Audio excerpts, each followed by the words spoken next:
Hello, my name is Rich Howard, owner of Architectural Builder Supply. This video is to bring you a closer look at the Irwin number 6536. This is a hexagon fractional die, 3/8 24 is what it is. Here's what that die looks like.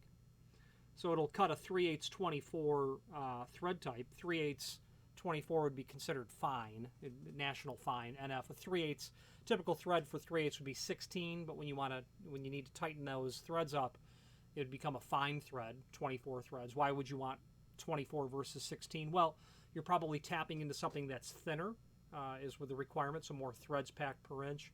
I don't know why. I'm not an expert on that at all, but that's what I see in my experience. In the hardware industry, if you're installing a cylinder down to a lock case, well, the metal on that lock case is very thin. They'll use 32 threads per inch on the thread of a mortise cylinder. Want a 1 inch across the across there for a dimension. I don't know we're going to be able to get the camera. Oh, there we go. I was about to say I don't think we'll get the camera to focus, but there we go. That's what that looks like. Weighs about 0.03 pound, if that's at all important to you. Let's switch to the screen view now and let's take a closer look at some supporting information.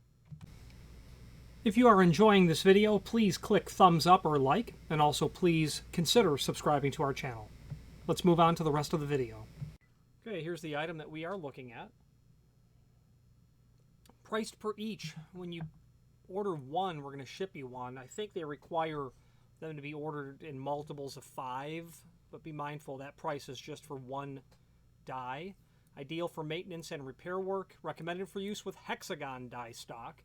So if you're going to start out with something that you're going to create threads onto, a hexagon die stock would be the ticket. Die can be used with a wrench or a socket when space is limited. There's your size. Again, sold as each. Let's take a look at the images that we have down below. There's the packaging when you buy 5. A little close-up view, just random photographs, really.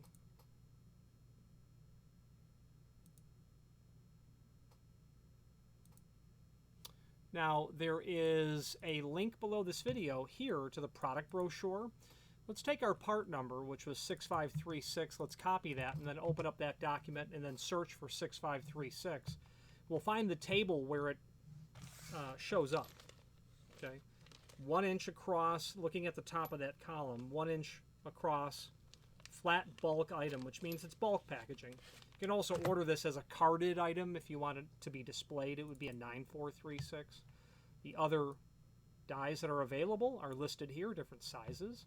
This shows up in this catalog 11 times, and that's because it's going to show up in the kits that it is included in as well. In the early part of the document, we're going to be able to see the die handles that they have. And here's a picture of someone creating threads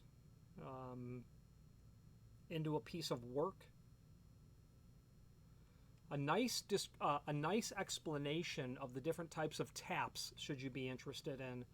You'll definitely want to read this to make sure that you're using the right tap. A taper tap is really nice at times. I personally find taper taps to be used because they allow you to get the tap seated into the work really well before you start cutting threads. Plug taps are nice, but I like taper taps because I can kind of get it started a little easier for me. A bottom tap is really important when you are tapping into something blind and you can't breach through the other side. Anyway, as we scroll through, you'll see here's a die stock handle. There's your part number. And then different accessories for taps and dies are in here. Tap handles, obviously. Okay, that's all here. There's also a link below this video to a document called Reference Guide. This is really only a useful document in the sense, 2 things. If you want to know the diameter of drill bit to use when you're creating a particular thread type, this is a 3/8 24. So if you're going to make a 3/8 24 set of holes, you'll need a Q size, a lettered size drill bit, a Q.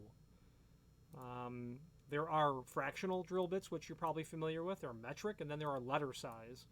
I have a letter size because that is by far the most accurate way to drill holes. You know, if you can get your hands on a 21/64, will it work? Yeah, it's 19 10,000ths of an inch different than a Q, but the right size is a Q. That's the bottom line. 3/8 24. Also on the last page, there is a formula here to determine RPM when it comes to cutting speeds based on what you're drilling into. There's a lot of science that goes into determining how fast you should be, how fast and how much force you should be applying to something that you're drilling. Now, I don't really get into the need for such science, but as someone who dabbles in the science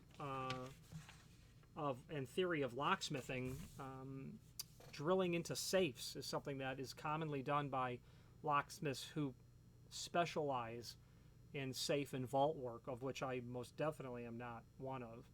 But I've read textbooks as it pertains to locksmithing, and they touch on the subject of drilling into hardened materials, and it's got everything to do with how fast, how hard you push, what you're drilling into, and what the drill bit is made of that you're drilling into that material.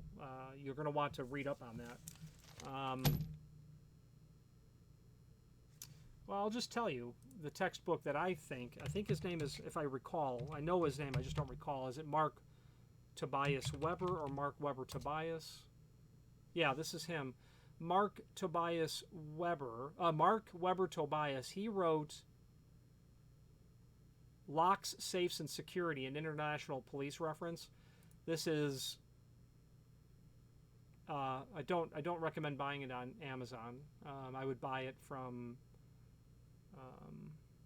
anywhere else.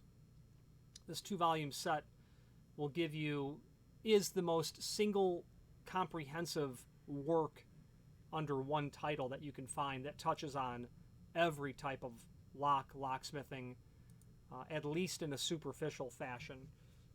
This gentleman, in order to author that book, must have enough experience that would probably be worth the lifetimes of 5 men otherwise. I mention it because he has extended descriptions and authoritative work written on drilling into safes. That's why I mention it. All right, let's wrap up this video on camera, but first, there's a link below this video to the manufacturer's page here, where you can pull up not only all of the Irwin products that we sell by means of this horizontal navigation, a link to the manufacturer's website, and then the full product catalog. Let's wrap it up on camera. If you've not hit subscribe yet, we would very much appreciate if you did, and hopefully you're enjoying this video. Now, let's get back to it. Now, this client happened to buy 5 of 5 different types of dies, and they're getting one complete package. Not that you couldn't be accommodated if you needed one, but sometimes we need to gyrate around that because the factory wants to sell them like this.